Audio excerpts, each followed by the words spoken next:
Hey guys, just wanted to give you a quick recap update on the 2024 BASS Open season so far. Had two tournaments already, Lake Okeechobee and Lake Ouachita in Arkansas. And I really stunk it up in both events. I finished 177th at Okeechobee and 105 at Lake Ouachita. Unfortunately, I don't have any GoPro footage. I had some issues with my GoPro, not that I really caught a whole lot anyway that was worth showing. So, but I do have a new GoPro, and I'm on my way to Santee Cooper in South Carolina for the third BASS Open. So hopefully we'll have some better footage to show that. At Okeechobee, overall, I had a good practice. Was catching quite a few pretty nice fish. I had two areas up north and then one area down south. But I really thought the area, my one main area up north, was going to be the better of all three. I knew there would be some boats in there. So anyways, on the first day, my boat number was 198. So by the time I got up there, like I said, I thought there might be 30, 40 boats. Well, there was like 80 other boats in this pretty small area. Of course, everybody's power pulled down. You had really nowhere to cast. And I tried to force it in practice. I could go through there and wind a chatterbait around and could catch them. And just with all the, I actually think two things going on. I think the first thing is they locked on the bed, and the second thing was all the boats in the area. And so like halfway through day one, I've got like one little 12-inch fish. And at that point, I decided I was going to run to my second area up north, which I did catch one in practice, close to double digits in there. So I knew it had some decent fish too. Anyways, I ran up there and I just kind of blew through the area. I fished way too fast. I was in a hurry because I only had one fish, and I made like one pass through there. South Carolina 389 East. You know, and then in the back of my mind, I thought, you know, I had a late check-in, so I thought, man, if I run back down to where I started, maybe some of the boats will have left, and I can wind my chatterbait around and catch some. Well, I went back down there and did my chatterbait for a little while. South Carolina 389 East. I ended up catching another one on a Cinco, just a little guy. So that was pretty much my day for day one. I only catch two fish. Continue on South Carolina 389 East for 6 miles. On day two, I decided I was not going to go back up with all those boats. I was just going to go south because, like I said, I had a decent day down there too. So ran down south. You know, I pretty much had a limit by noon, and unfortunately I lost my two best bites of the day. One was a very big one, and then the second one, I think it was a big one, but I'm not, it was a decent fish, I'll at least put it that way. So, you know, the second day I catch 11, 12 pounds maybe, but I had an opportunity to a pretty good, decent bag second day. Anyway, finished 177 in that tournament, you know, but my gut was right in where to start on day one because that's where the tournament was won by Scott Martin. Just a phenomenal job by him to just completely annihilate everybody else that was fishing up there. It was impressive to watch if you haven't. He's got videos on his YouTube channel. You go check those out. Pretty impressive to watch that. So the second tournament, Lake Ouachita in Arkansas, I'd been there one other time, but it was more of like a post-spawn early summer event. So completely different time of year. First practice day, I kind of run way back up in this one long creek arm, and you know, if I caught one keeper, I probably caught 40 or 50. But my best five would only have been like 10, 11 pounds. You know, it didn't really matter where I went. You know, bank looked right, fish down it, you catch one or two. You go to the next one, kind of same thing. Next couple practice days, I stayed on the lower end of the lake, cranking a wiggle ward. I wasn't getting as many bites, but when I did get bit, it was just a better quality fish. So my game plan for the tournament was I was going to run up in that creek the first morning, and I was going to catch a limit like in the first hour.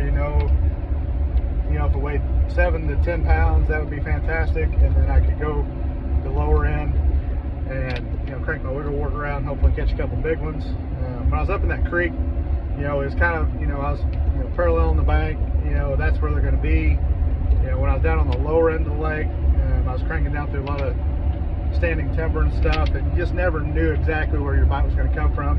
So I thought, if I ran up there, I could be more efficient, at least catch a limit real quick, and then so I ran up there first morning. I get to my first waypoint, I catch like a 1 3/4 spotted bass, and okay, this is going to work out just like I was thinking. Well, about 4 hours later, I've still not had another one. Actually, I take it back. I did catch one. I flipped a tube on a lay down and caught largemouth. Is a little over 2 pounds, and like 4 hours later, I've still only got 2. At that point, I pulled the plug, ran back down the lower end, pulled in a little pocket, and I catch like 2 and 5 casts. They were just keepers. And then I fished for a while, nothing. And then I finally get a bite. It's probably 2 1/2, 2 3/4. Get it almost to the boat, and it just had one hook on the crankbait and comes off. So day one, I only catch 4 fish, 7, 8 pounds, something like that. So kind of like on day 2, I decided I'm just going to stay on the lower end of the lake. I need to catch a decent bag to at least try to save some points and see what I can do there. So I stayed down there on the second day, catch a 3-pounder right off the get-go, then catch another keeper. Then I go for a little while and nothing, and then finally catch my 3rd one. Go for a little while and not getting a bite. I get around this little point, shoot my Panoptics live scope out across the point. There's a little standing timber there, and I see a group of fish. So I pick up a swim bait, I throw it out there, and they kind of scatter. And I was like, that's kind of weird. And anyways, I'm reeling it back. Another one shoots out of the grass and eats it, so that's my 4th keeper. I thought, well, maybe I need to throw the swim bait a little bit. Well, the next 3 fish I catch, my best 3 crappie would have weighed about 6 1/2 pounds. And so then I kind of started running a little new water, and I get this one pretty flat bay. It's just got a few flat points in it, and I pick up a jerk bait. I catch my 5th one, and like 2 casts later, I catch the next one, which calls out one of the little ones. And then I pick my wiggle wart back up again, and in the next 30 minutes I catch like 4. They're all pretty solid fish. And then throughout the day I catch a couple more little ones, but that was pretty much the bulk of my bag. And within that 30 to 45 minute window, caught them all cranking an old wiggle wart at 13 pounds, which I went back and looked. That was about a top 40 something bag for the day. So had I done that both days, I would have had probably a pretty decent finish. But anyways, day 1 has killed me in both tournaments. So got to figure out what's causing that issue. And a couple things at Okeechobee the first morning, for tournament morning, I changed my oil in my motor the day before. And of course I should have put it on the water and started it and make sure everything was working right, but I didn't.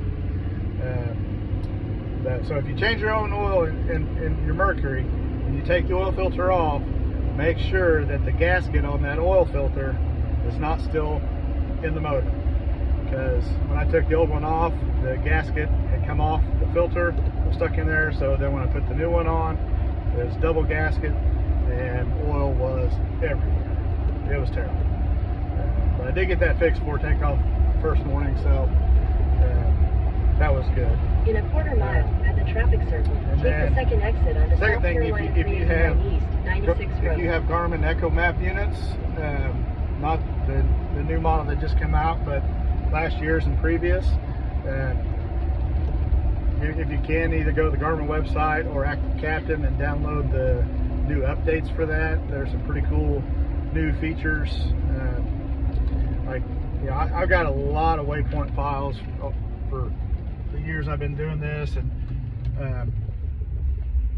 overall, at least the last probably 5 years, I do a really good job of, after I'm done with an event, I save the file. Exit the traffic circle onto South Carolina 389 delete my unit, East. so when I get to the next Continue venue, on South Carolina 389 East for 8 miles. Start off with a fresh, no waypoints in the unit. But I do have some old files that may have 10 different lake, groups of waypoints from different lakes.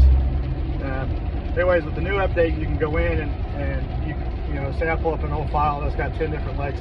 I can go in and create an area and just save the waypoints in that area to my card, and I could name it Lake Okeechobee if it's just all Okeechobee waypoints. So that's the new feature on the new update.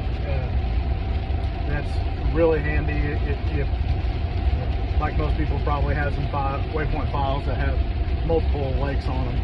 It's just easier. Next time you go to a lake, you can pull up just the file for that lake. But other than that, practice starts tomorrow at Santee Cooper. I think it's going to be a really good event. Should be.